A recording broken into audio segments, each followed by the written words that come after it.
Well, hello, everyone. Welcome to another iWoman Report. I'm Kathleen Trigg-Jones in our New York City Broadcast Center. Happy New Year! I am so excited to start this year refreshing and recharging, and I'm hoping that you are too. To kick things off, I want to invite you all to an upcoming event that I actually am going to be hosting soon in New York City. It's called the Women.NYC. You can join me on Martin Luther King Day week. Virtually for a network power circle where I'm going to be discussing the art of entrepreneurship and networking, something we as women cannot talk enough about. We are the #1 entrepreneurs, ladies. So listen up, join me. I hope to see all of you there. It's an exciting time for the movie and television industry. It's officially award season. I love this time of year. The Creative Arts Emmys and the Golden Globes kicked off the most notable shows of the award season, with the Primetime Emmys set to air on Fox on Monday, January 15th.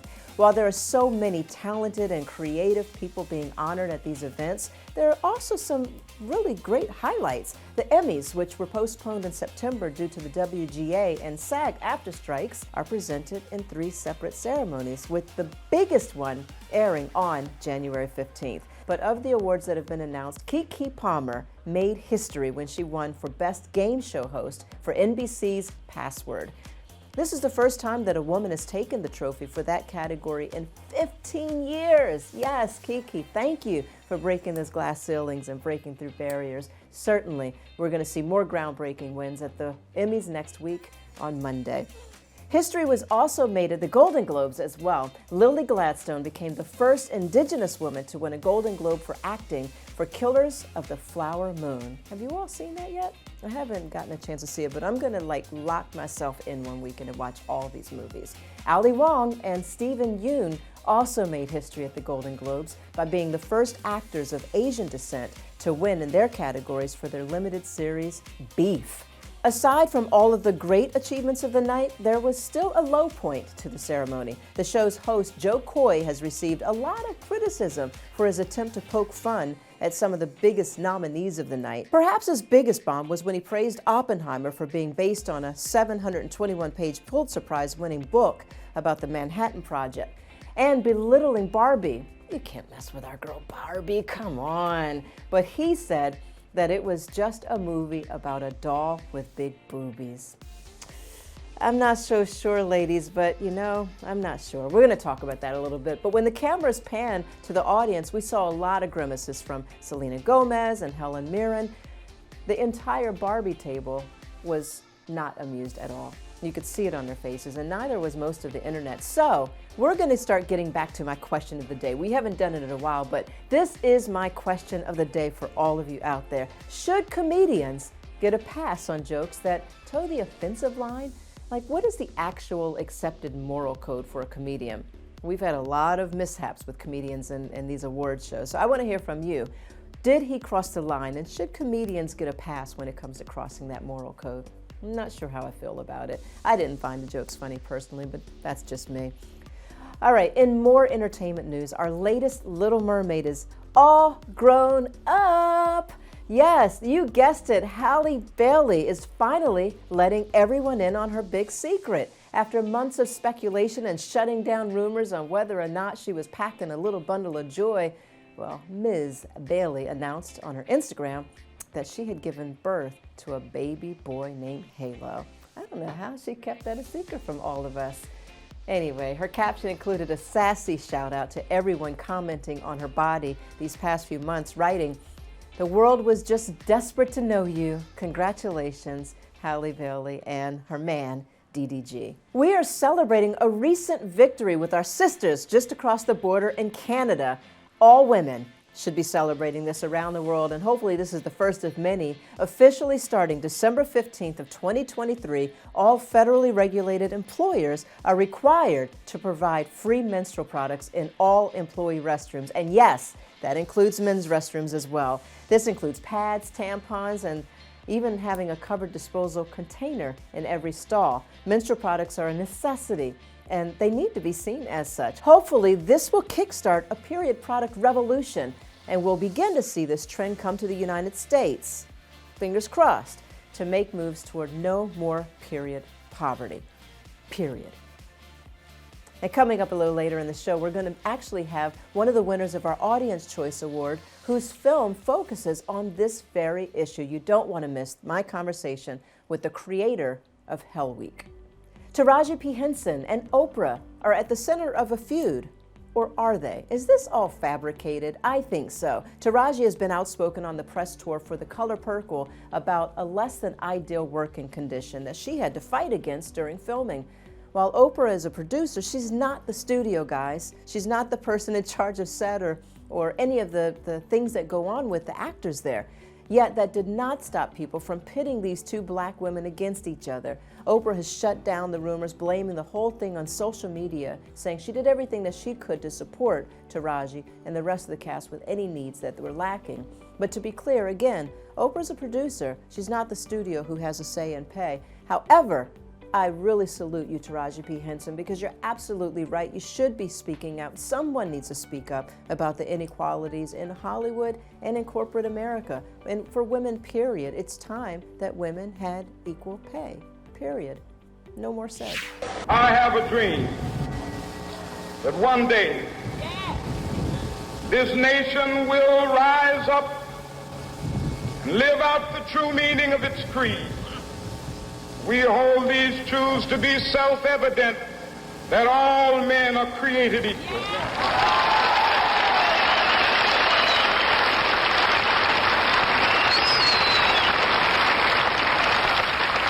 One of the first days that we get to celebrate in the new year is Martin Luther King Jr. Day. This day is always the third Monday of the month. But this year, it actually will fall on Dr. Martin Luther King Jr.'s actual birthday, January 15th. The holiday is meant to honor the life and the work of Dr. King, and according to Britannica, reflect on the principles of racial equality and nonviolent social change. It's also the only federal holiday to double as a national day of service.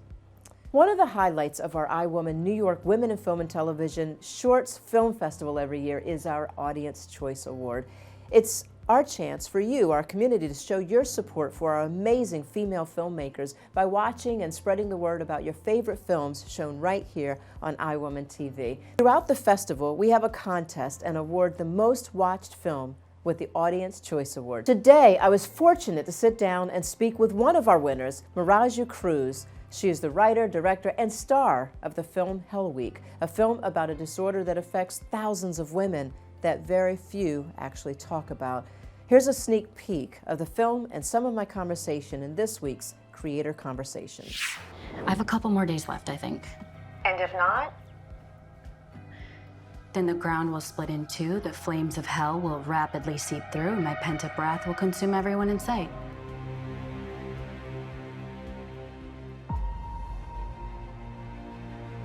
You're the worst part of me.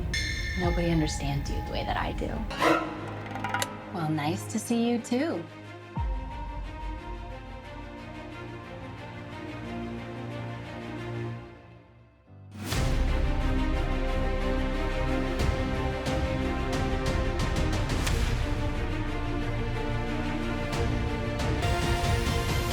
All right, I'm extremely excited to have our next filmmaker here with me today, who's just I was going to call you a bad, we could say that on iWomanTV, you're just badass. I'm just going to put it out there, right?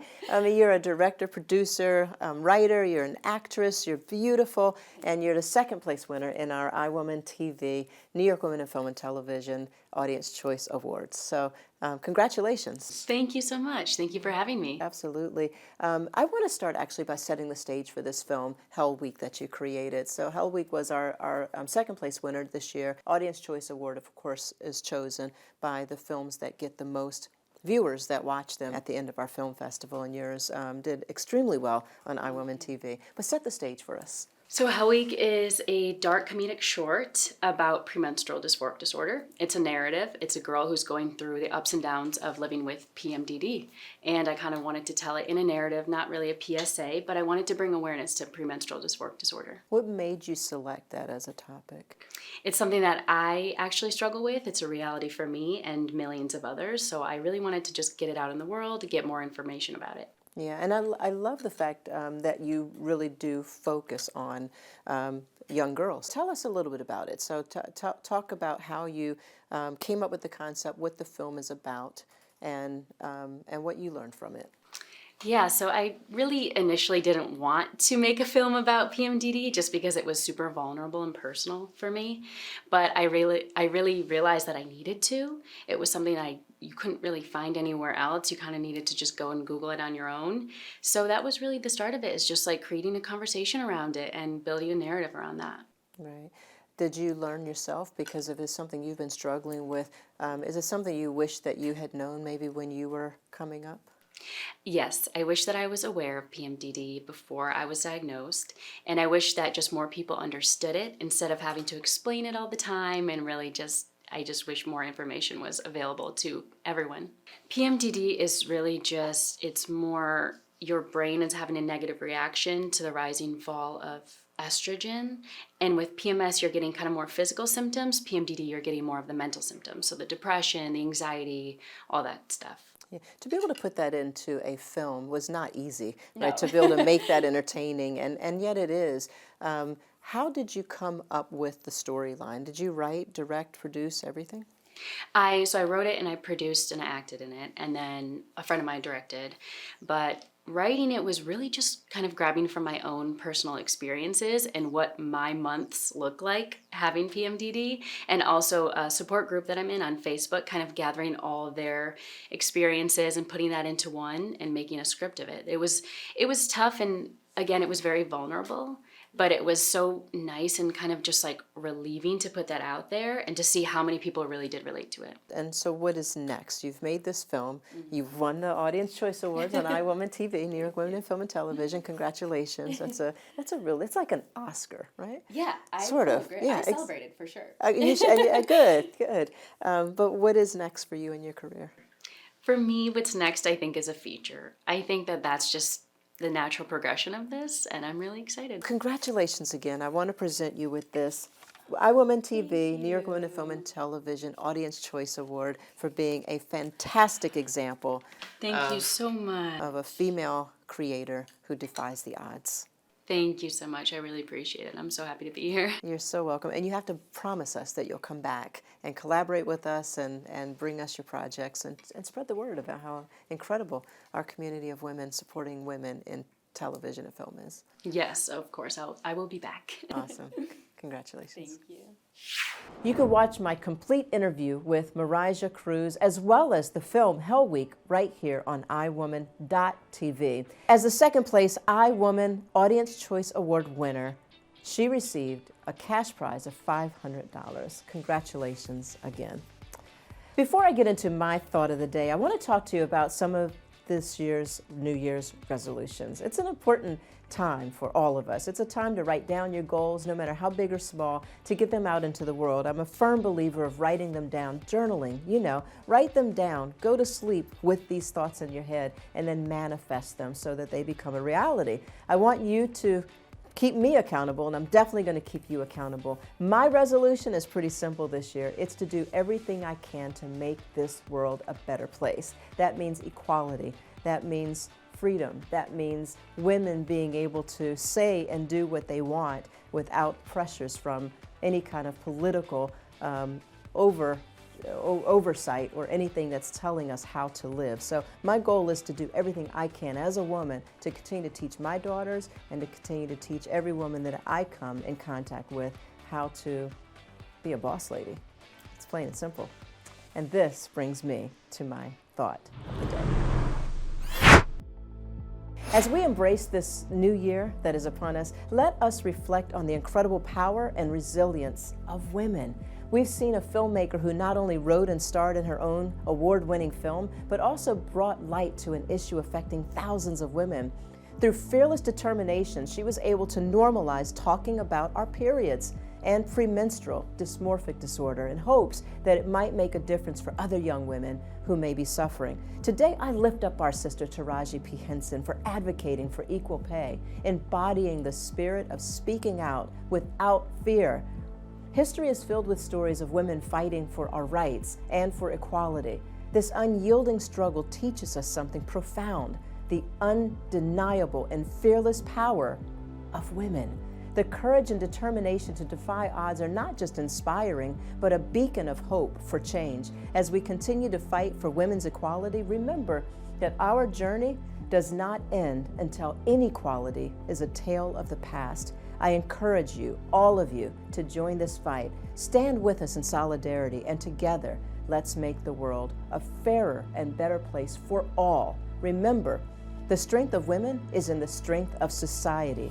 So I invite all of you to join our movement by signing up at iWoman.tv, and together we can and we will make the world a better place for all.